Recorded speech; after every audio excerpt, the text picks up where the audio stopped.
রাত প্রায় ৩টে বাজে। এই প্রথম এমন কিছু ঘটছিল। রাতের নিস্তব্ধতায় আমি মাসির সাথে তাদের বাড়িতে একা ছিলাম। বাড়িতে তখন ইলেকট্রিসিটি ছিল না, শীতের মৌসুম ছিল এবং চারদিকে ভয়ানক অন্ধকার ছেয়েছিল। এই অন্ধকারে মাসির সুন্দর মুখ আরও উজ্জ্বল দেখাচ্ছিল, আর মাসি খুব গভীর ঘুমেছিলেন। মাসিকে এভাবে শান্তিতে ঘুমাতে দেখে আমার মনে এক অদ্ভুত অনুভূতি তৈরি হলো। লোকে বলে যখন রাত অন্ধকার হয় তখন মানুষ নিজের মনকে নিয়ন্ত্রণ করতে পারে না, আর আমার সাথেও ঠিক এমনই কিছু ঘটছিল সেই দিন। আমি প্রথমবারের মতো মাসির একাকিত্ব কাটাতে সাহায্য করি। আমার নাম সৌরভ, আমার মাসির নাম প্রীতি। প্রীতি মাসে আমার থেকে মাত্র ৭ বছরের বড় ছিলেন এবং তিনি ছিলেন অত্যন্ত সুন্দরী ও আকর্ষণীয়। মেশো এবং মাসির বিয়ে হয়েছিল মাত্র ৪ মাস আগে। আমার মেশো প্রায়শই বাইরে থাকতেন, আর তখন থেকেই প্রীতিমাসি তাদের বাড়িতে একদম একা থাকতেন। ছোটখাট বিষয়েও তিনি প্রায়শই চিন্তিত হয়ে পড়তেন, আর যখনই মাসি আমাকে কল করতেন আমি সুযোগের সন্ধানে ছুকে যেতাম, কারণ মাসির কথা শোনা আর তার কাজ পর্যবেক্ষণ করা আমার ভালো লাগত। আজই যখন আমি স্কুল থেকে ফিরে দেখলাম প্রীতিমাসি বাড়িতে এসেছেন এবং তার চেহারা বেশ চিন্তিত দেখাচ্ছিল। আমি মাসিকে জিজ্ঞাসা করলাম, কি হয়েছে মাসি? তখন মাসি চিন্তিত হয়ে বললেন, সকাল থেকে বাড়িতে লাইট নেই, কারণ সময় মতো বিল জমা দেওয়া হয়নি, তাই লাইনের সংযোগ কেটে দেওয়া হয়েছে। এ কথা বলতে বলতে মাসির চোখে জল চলে এলো। আমি মাসিকে জিজ্ঞাসা করলাম, আপনি লাইটের বিল জমা কেন করেননি মাসি? মাসি বললেন, সৌরভ, তুমি তো জানো যে তোমার রাহুল মেশো প্রায়শই শহরে থাকেন। আমি এখানে একদম একা থাকি, আর পুরো বাড়ি একা কিভাবে সামলাই। আমি লাইটের বিল কোথায় রেখেছি ভুলে গিয়েছি, তাই তাই জমা দেওয়ার কথা মনে ছিল না এবং লাইন কেটে দেওয়া হয়েছে। মাসির কথা শুনে আমি তাকে সান্ত্বনা দিলাম এবং বললাম, মাসি, আপনি আমার সাথে চলুন, আমি আপনার লাইটের বিল জমা দেবার কোনো উপায় বের করে দেব, তাহলে আপনার বাড়িতে লাইটও চলে আসবে। এসব শুনে মাসি খুব খুশি হয়ে গেলেন এবং আমি ক্ষুধার্ত তৃষ্ণার্ত অবস্থায় মাসির সাথে বেরিয়ে পড়লাম। আমি কোনো না কোনোভাবে মাসির লাইটের বিল জমা করে দিলাম।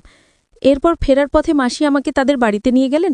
রাত বেশ গভীর হয়ে যাচ্ছিল এবং চারদিকে অন্ধকার ছড়িয়ে পড়ছিল, আর তখনও লাইট আসেনি। যখন আমরা বাড়িতে ঢুকলাম তখন আমরা কিছুই দেখতে পাচ্ছিলাম না। আমি তাড়াতাড়ি আমার ফোনের ফ্ল্যাশলাইট জ্বালালাম এবং অন্ধকারে হঠাৎই আমার নজর মাসির দিকে পড়ল। তখনই আমার মনে একটি চিন্তা এলো। আমি মাসিকে বললাম, আপনি বেডরুমে গিয়ে বসুন, আমি দেখি বিদ্যুতের জন্য কোনো ব্যবস্থা করতে পারি কিনা। মাসি বললেন, সৌরভ, আমার অন্ধকারে খুব ভয় লাগে, তাই তো তোমাকে আমার সাথে নিয়ে এসেছি। মাসির কথা শুনে আমি খুব স্নেহের সাথে তার মাথায় হাত রাখলাম এবং বললাম, মাসি, আপনি ভয় পাবেন না, এখন আপনি আপনার বাড়িতে একা নন। আমি মাসির হাত ধরে তাদের বিছানায় বসিয়ে দিলাম এবং তাকে বললাম, আমি কিছুক্ষণের মধ্যে ফিরে আসছি, আপনি খুব আরামে বসুন। আমি যখন রুম থেকে বেরোতে যাচ্ছিলাম তখন মাসি অন্ধকারে ভয়ে আমার হাত একদম শক্ত করে ধরে ফেললেন আর হাউমাউ করে কাঁদতে লাগলেন। আমি মাসিকে সান্ত্বনা দিলাম। কিছুক্ষণের মধ্যে মাসি গভীর ঘুমে চলে গেলেন। মাসি সাধারণত বাড়িতে শাড়ি আর হালকা ব্লাউজ পরে থাকেন আর রাতে নাইটি পরে ঘুমান, কিন্তু আজকে তিনি নাইটি পরেননি। নাইটি পরলে অনেক ভালো হতো। আজ হালকা সবুজ রঙের শাড়ি পরেছেন। শাড়িতে ঘুমন্ত মাসিকে দেখে পরীর মতো লাগছিল। তাকে দেখে আমার অদ্ভুত অনুভূতি হচ্ছিল। আমি যত দ্রুত সম্ভব আমার উদ্দেশ্য সাধন করতে যাচ্ছিলাম। যেমন কথা তেমন কাজ। এই অন্ধকার ঘরে সেদিন রাতে অনেক কাজ করেছি। মাসি গভীর ঘুমে থাকায় কিছুই টের পেলেন না, আমার জন্য বেশ সুবিধাই হয়েছিল। সকালে ঘুম ভাঙতে আমি নিজেকে খুব ক্লান্ত অনুভব করছিলাম। দেখলাম প্রীতিমাসি উঠে গেছেন আর খুব রেগে আমার দিকে তাকিয়ে আছেন। আমি জিজ্ঞেস করলাম, কি হয়েছে মাসি? আপনি আমাকে এভাবে তির্যক দৃষ্টিতে কেন দেখছেন? এক মুহূর্তের জন্য আমার মনে হলো মাসি কি জানতে পেরেছেন যে আমি গতরাতে কি করেছি। মাসি বলেন, অর্ধেক দিন চলে গেছে, আর সৌরভ, তুমি এখনো ঘুমাচ্ছ? তাড়াতাড়ি ওঠো আর বাড়ি চলে যাও, পিসি তোমার জন্য চিন্তিত আছেন। আমি মাসির হাত ধরে আমার পাশে বসালাম। মাসি বলেন, বেশি আদর দেখানোর দরকার নেই, আমি সব জানি। রাতে তুমি আমার বিছানায় কেন ঘুমিয়েছিলে? সৌরভ, তুমি আমার সাথে একদম ভালো করনি। আমার বাড়িতে আরও রুম আছে, তুমি চাইলে লবিতে ঘুমাতে পারতে। মাসির কথা শুনে আমি লজ্জায় মাথা নিচু করে ফেললাম। মনে হলো মাসি শুধু এতই জানেন। আমি তার কথা উপেক্ষা করে স্নান করতে চলে গেলাম। একটু পর যখন বাড়ি ফিরলাম মা খুব রেগে বসেছিলেন। মা বললেন, সৌরভ, তুমি এতক্ষণ কোথায় ছিলে, আজ ফিরেছ? আমি মাকে বললাম, মাসি অন্ধকারে খুব ভয় পেয়েছিলেন তাই বাড়ি আসিনি, এখন সকালে মাসির বাড়িতে লাইট চলে এসেছে, এখন আর মাসির আর কষ্ট হবে না। মা বললেন, তোমার মাসি ছোট ছোট বিষয় নিয়ে টেনশন করার অভ্যেস হয়ে গেছে, এই অভ্যেস কবে ছাড়বে কে জানে। মা মাসির আচরণে খুব অভিযোগ করছিলেন, আর আমি মায়ের কথা শুনে শুধু মাথা নাড়াচ্ছিলাম। এমনি করে 3 দিন কেটে গেল, আর আমার মাসির বাড়ি যাওয়ার কোনো উপায় হচ্ছিল না। আমার মন খুব খারাপ ছিল যে কিভাবে মাসির বাড়ি যাব। 3 দিন পর যখন আমি বন্ধুদের বাড়ি থেকে ফিরছিলাম দেখলাম মা চিকেন বানাচ্ছেন। আমি ইচ্ছে করে মায়ের সামনে বললাম, মাসি চিকেন খেতে খুব পছন্দ করেন, এ কথা শুনে তারও একটু দয়া হলো যে মাসি তো চিকেন পাননি।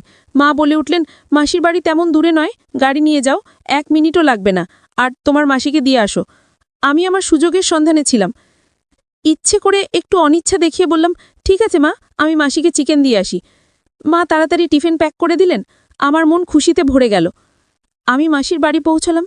মাসি রান্না করতে যাচ্ছিলেন। চিকেনের টিফিন দেখে তিনি খুব খুশি হলেন আর আমাকেও খেতে বললেন।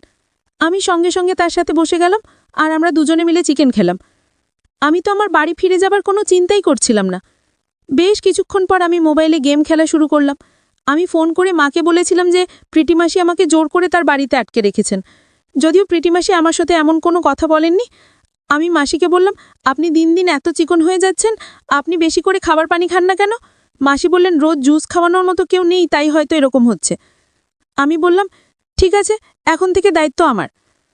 তারপর আমি আনারের জুস এনে নিজে মাসিকে দিলাম আর তাতে এক ধরনের ওষুধ মিশিয়ে দিয়ে দিলাম। মাসি আমার দিকে তাকিয়ে বললেন, তোমার মতো ছেলে সবার হওয়া উচিত। তোমার রাহুল মেশো এখানে নেই, কিন্তু তুমি আমার এত খেয়াল রাখো যে এখন আমার তেমন সমস্যা হয় না। নইলে আমি বসে বসে ভাবতাম তোমার রাহুল মেশো ছাড়া আমার সময় কিভাবে কাটবে। মাসির কথা শুনে আমি হালকা করে হেসে দিলাম। মাসি কি জানতেন যে আমার এই সাহায্যের পিছনে কি উদ্দেশ্য লুকিয়ে আছে? আমি তো সবসময় সুযোগের খোঁজে থাকতাম। মাসি সেই জুস খাওয়ার পর গভীর ঘুমে পড়ে গেলেন এবং রাতের মতো আজকেও একটি কাজ করলাম। পরের দিনও আমি সকালে অনেক দেরি করে উঠলাম। যখন উঠলাম মাসিও আমার সাথে উঠে পড়লেন আর বললেন, তুমি রাতে আমার বাড়িতে কাটিয়েছ, তোমার মা খুব চিন্তিত হবেন। আমি বললাম, না মাসি, আমি মাকে ফোন করে বলেছি, তাদের কোনো টেনশন নেই, মা নিশ্চিন্তে বাড়িতে আছেন। দুপুরের দিকে প্রায় 1টার সময় আমি বাড়ি ফিরে এলাম। মা আমাকে বললেন, তোমার পড়াশোনাতেও একটু মন দাও, নইলে তুমি তোমার মাসির চাকর হয়ে যাবে আর তোমার পুরো জীবন নষ্ট হয়ে যাবে। আমি মাকে বললাম, মা আপনি কি ধরনের কথা বলছেন? সে আপনার ভাইয়ের স্ত্রী, একা বাড়িতে থাকেন। যদি আমরা মাসির কিছু কাজে লাগতে পারি তাতে কি ক্ষতি? এখন আমি ঠিক করেছি যে আমি প্রতিদিন যাতে মাসির বাড়ি যাব, যাতে তার পাশে থাকতে পারি। আশেপাশের প্রতিবেশীরা বলেছে যে এখন গ্রামে অনেক চুরি হচ্ছে, এই অবস্থায় মাসিকে একা রাখা ঠিক হবে না। আমার কথা শুনে মা টেনশনে পড়ে গেলেন এবং বললেন, ঠিক আছে, তুমি রোজ রাতে তোমার প্রীতিমাসি বাড়ি যাও, কিন্তু সকালের মতো সময় মতো ফিরে আসবে। এরপর থেকে আমি প্রতিবার আনারের জুস নিয়ে মাসির বাড়ি পৌঁছে যেতাম। সেই জুসে ওষুধ মিশিয়ে তাকে দিতাম আর মাসি গভীর ঘুমে পড়ে যেতেন। আমি আমার সুযোগের সদ্ব্যবহার শুরু করতাম। এখন আমি এই কাজে খুব খুশি ছিলাম।